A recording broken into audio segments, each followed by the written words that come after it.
All right, let's get out of here.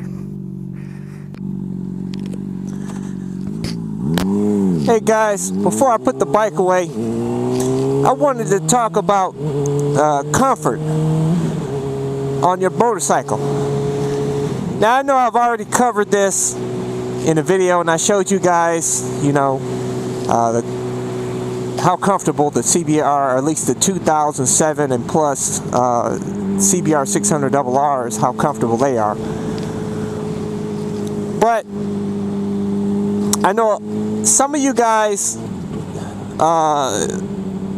just absolutely don't like Supersports for the comfort level. You say the comfort is it's not so comfortable for you.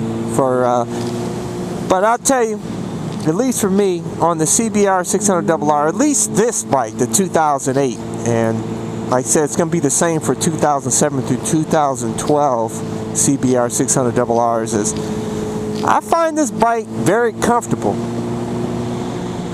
I can ride all day on this bike, man. I have ridden all day on this bike, and I love it.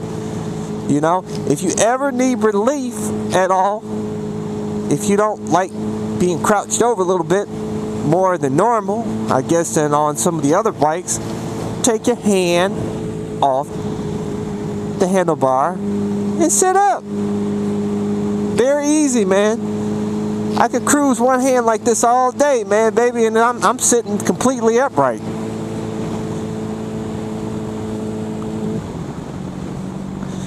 But yeah, I mean, if you guys are looking for an all-around bike, you like the sport bike, but you like the speed of the sport bike, you like the weight of the sport bike, because this is I believe the second lightest 600 out there. I think the only bike that's lighter than this bike is a Triumph 675R. This bike weighs 410 pounds wet with the Two Brothers exhaust on there. That reduces the weight by a good at least 10 pounds or so, I believe. So his bike's sitting at about 400 pounds, you know, with the Two Brothers slip-on. So you're getting a lightweight bike here. You're getting fairly comfortable ergonomics on this bike. You get a gas gauge. Like I said, no other Supersport of this current generation has a gas gauge on it.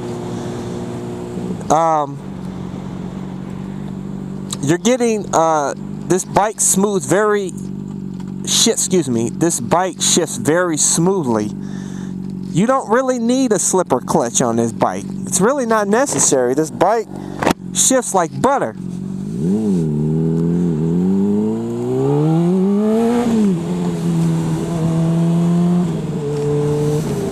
So for those of you guys out there that constantly complain about Honda bikes not having a slipper clutch, and I mean, you guys are nitpicking, seriously. I mean, come on, man. The bike shifts as smooth as butter. The bike has all the power you need, really. And then some of you guys complain about other stuff like the gear indicator, or which the hell you need a gear indicator for if you're pretty good at shifting, man. Dude, you should be able to know what gear you're in all the time by the sound of the bike and the feel. And then some of you guys want all the electronics, the traction control and all that bullshit. I don't understand. What do you need traction control for, man? You know? It's just more electronic shit to break down on the bike. That's why Hondas are so reliable, because they don't have all that electronic shit. You know? You don't need it. And you're, like I said, if you're a proficient rider, you don't need a gear indicator. The hell do you need to be looking at the dash to see what gear you're in unless you're new to riding? You don't need it. If you guys are looking for a Supersport bike out there that you can tour on, that you can cruise on, that you can take to the track and haul ass on, a bike that can get pretty decent gas mileage for a Supersport bike, this is it, baby. CBR 600RR. That's your answer, man. You know? I'd say the only other bike out there that's comparable to this on the road, as far as, you know, that you can commute with decently, and pretty much good all-around bike, I'd say, is the Suzuki Gixxer. But the Suzuki Gixxer doesn't have the gas gauge. I guess for a lot of you guys, probably, I don't know, that has had, I don't know, other Supersport bikes besides a Honda probably don't know anything, never had a gas gauge, so they don't know what they're missing. You know? But me, I like my gas gauge. I like to know it allows me to take long trips and to plan my route as far as where I'm going to stop for gas. It gives me a sense of, it lets me know exactly how much gas I have in my tank. I mean, that's what it's for. And I don't understand why all Supersports don't have it. But I guess Supersport bikes are really not meant for riding in the city. They're meant for the track. And I guess on the track you really don't need it, because when the light pops on, you know you got so many miles and you gotta do a pit stop on your bike. That's what it's for. But this bike was really designed with the streets in mind as well as the track. You know, well, I'd say designed for the track with the streets in mind, should I say. But this is it, baby. This is your best all-around Supersport bike. This is it, man. As far as the Gixxers get a bad rap. You know, Gixxers, if you look on a lot of forums, I mean, there's a lot of talk about Gixxers being ghetto cruisers,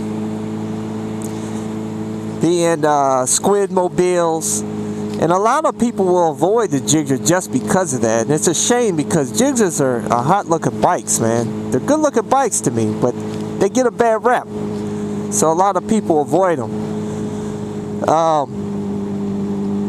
And to me, what looks horrible on a Supersport bike is the extended swing arm. There is no damn reason you need an extended swing arm on your bike unless you're going to be doing some, unless you're taking the bike down to the drag strip every weekend and doing some drag racing. Otherwise, what the hell do you need an extended swing arm to cruise around town? It looks stupid.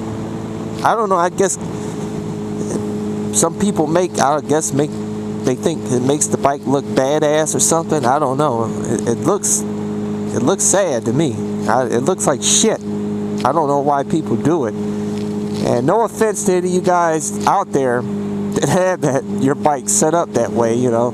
That's to each his own. I mean, that's the beauty's in the eye of the beholder. Hey, that's your bike, man. Put Christmas lights on it if you want to, you know. But yeah, I don't know, man. If I ever get another bike, the only bike that I can see upgrading to in the future would possibly be a BMW HP4. That's probably about the only bike that I would consider upgrading to. But to me, it's not necessary to have a leader bike in the city, on the streets. You know, I could barely use most of the, dude, I don't even use most of the power on this bike. This bike will do about 165. Dude, no way in hell I'm gonna be, you don't need to use 165 on the streets, man. You know, it's a good way to get your bike taken from you. And it does 0 to 60. You know, the 600s do 0 to 60 in what, about 3 seconds, 3.2, 3.3 seconds, and the leader bikes doing about what, 2.7. We're not even talking a full second less. So I know the mid-range is a lot more stout, you know, and the top end, but The mid-range is great on this bike to me, man. I can haul ass on the highway past a car. I can do a wheelie past a car on the highway on this bike. But yeah, I'm just shooting the shit here. But yeah, that's about all, folks.